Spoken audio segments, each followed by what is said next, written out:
नमस्कार, बहुत बहुत स्वागत है आज की वीडियो में। आज हम लोग पढ़ेंगे application of Ampere's law. Applications of Ampere's law. तो पहला एप्लीकेशन इसमें है magnetic field inside a current carrying solenoid. Magnetic field inside a current carrying solenoid.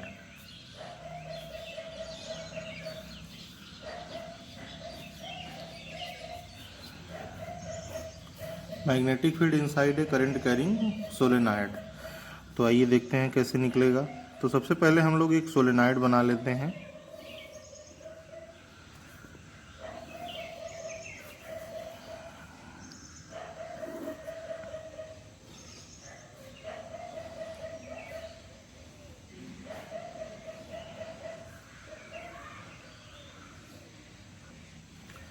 और इस सोलेनॉइड में मान लेते हैं कि करंट आई फ्लो कर रहा है।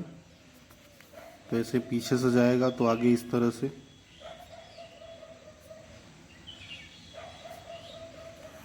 और इस सोलेनॉइड के अंदर मैग्नेटिक फील्ड निकालना है, तो इसके लिए हमको एक एम्पियर लूप की ज़रूरत पड़ेगी। तो यहाँ पर जो एम्पियर लूप हमको लेना है वो एम्पियर लूप कुछ इस तरह से लेना है,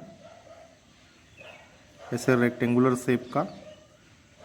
तो हम इस तरह से एम्पियर लूप ले लिए हैं। और इस एम्पियर लूप का नाम हम लोग जो है स्मॉल ए, small B, small C, small D ले लेते हैं। और लूप का एक डायरेक्शन भी लेना पड़ता है, तो हम इस तरह से डायरेक्शन ले लेते हैं लूप का। अब ये ए बी सी डी जो है हमारा रेक्टेंगुलर लूप है, एम्पियर लूप। और इसका जो लेंथ है वो मान लेते हैं क्या है, स्मॉल एल है। इसकी हमको आगे ज़रूरत पड़ेगी। तो मैग्नेटिक फील्ड का डायरेक्शन अंदर होता है इस तरह से, ऐसे होगा।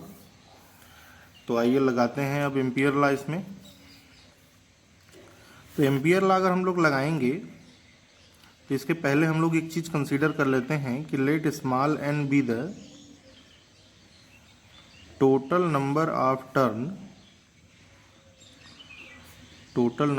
Turns per unit length.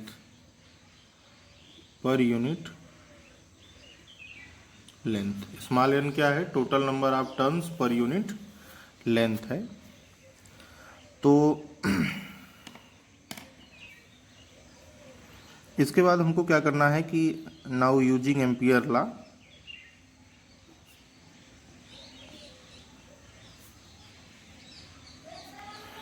तो एम्पियर लॉ कहता है कि close integration B dot D l is equal to mu naught summation I. तो चलिए इस पर हम लोग जो है आगे बढ़ते हैं इसमें।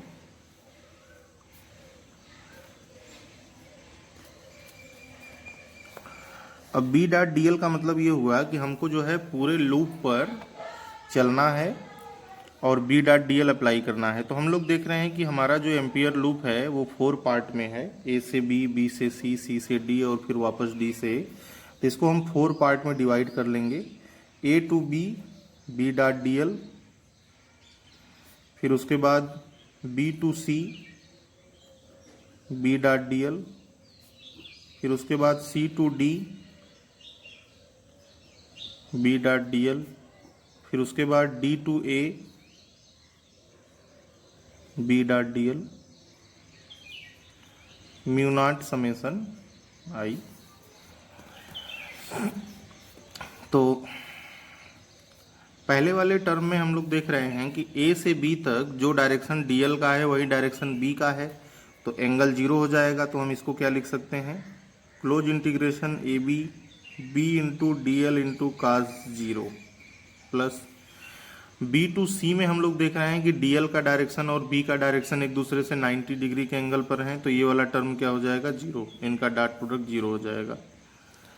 सी टू डी वाले पोर्शन में देख रहे हैं कि ये वाला जो लाइन है सी टू डी, ये सोलेनॉइड के बाहर है और सोलेनॉइड के बाहर मैग्नेटिक फील्ड 0 होता है। तो मैग्नेटिक फील्ड 0 होने की वजह से ये वाला जो टर्म हो जाएगा वो पूरा का पूरा 0 हो जाएगा। और चौथे वाले टर्म में हम लोग देख रहे हैं कि डीएल का डायरेक्शन और बी का डायरेक्शन 90 डिग्री पर है, तो इसलिए चौथा वाला टर्म भी जीरो हो जाएगा, is equal to mu naught. अब समेसन आई को कैसे लिखेंगे, देखिए अब सबसे पहले हम ये पता लगा लें कि यल लेंथ में कितने टर्न हैं, क्योंकि जितनी बार टर्न होगा उतनी बार करंट पास किया होगा इसमें से।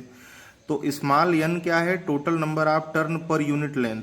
तो यूनिट लेंथ पर नंबर ऑफ टर्न अगर स्मॉल एन है, जैसे इसको इस तरह समझ सकते हैं कि 1 मीटर लेंथ पर नंबर ऑफ टर्न अगर स्मॉल एन है, तो यल मीटर लेंथ पर कितना होगा, एन इंटू एल होगा, ये टोटल नंबर ऑफ टर्न हो गया। और इसमें अगर हम आई से मल्टीप्लाई कर दें तो टोटल करंट कितना पास हुआ उसमें से वो पता चल जाएगा। अब आइए फिर से इधर पढ़ते हैं। तो b को बाहर निकालिए, close integration A B into d l is equal to mu naught N into l into I. अब अगर हम a से b तक चलें और लेंथ को ऐड कर लें, तो a से b तक चलें और सारे लेंथ को ऐड कर लें तो कितना आएगा, स्मॉल एल आएगा, क्योंकि a से b तक का लेंथ क्या है, स्मॉल एल है। तो बस वो चीज़ हम यहाँ पर मेंशन करेंगे।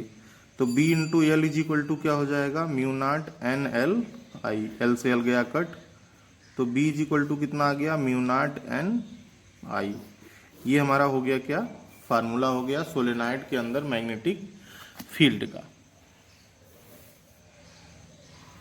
आइए दूसरे एप्लीकेशन के बारे में जानते हैं। Magnetic field inside a current carrying toroid. तो टोराइड में क्या होता है कि सोलेनॉइड के दोनों किनारे को पकड़ के इस तरह से मोड़ देंगे तो सर्कुलर हो जाएगा।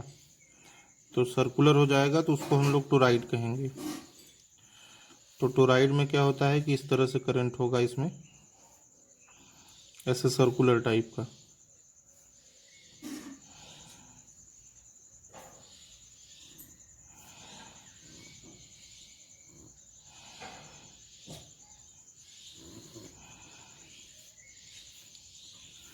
तो करंट का इसमें घुमाव इस तरह से होगा,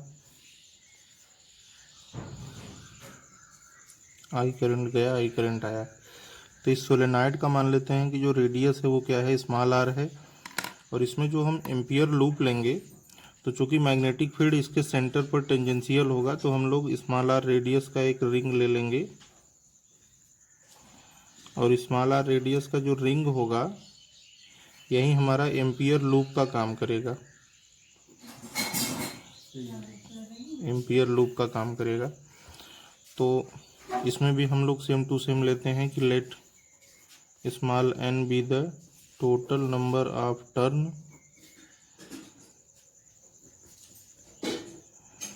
पर यूनिट लेंथ।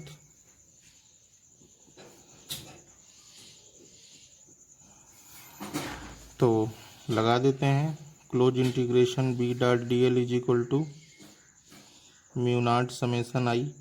तो यहाँ पर देखिए कि जो सर्कुलर करंट कैरिंग लूप बना हुआ है, तो इसकी वजह से जो मैग्नेटिक फील्ड होगा वो हर जगह इस तरह से टेंजेंशियल होगा।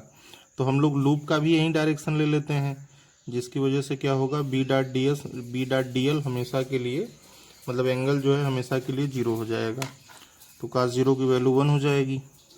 तो close integration B D L cos zero, तो म्यू नॉट। अब समेसन आई की जगह पर वहीं स्मॉल एन में टोटल लेंथ का मल्टीप्लाई करना पड़ेगा, तब जाके टोटल नंबर ऑफ टर्न आएगा।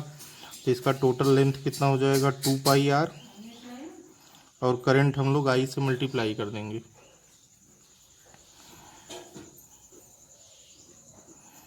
B into close integration D L equal to mu naught N into 2 pi R I. Close integration D L का मतलब हो जाएगा 2 पाई आर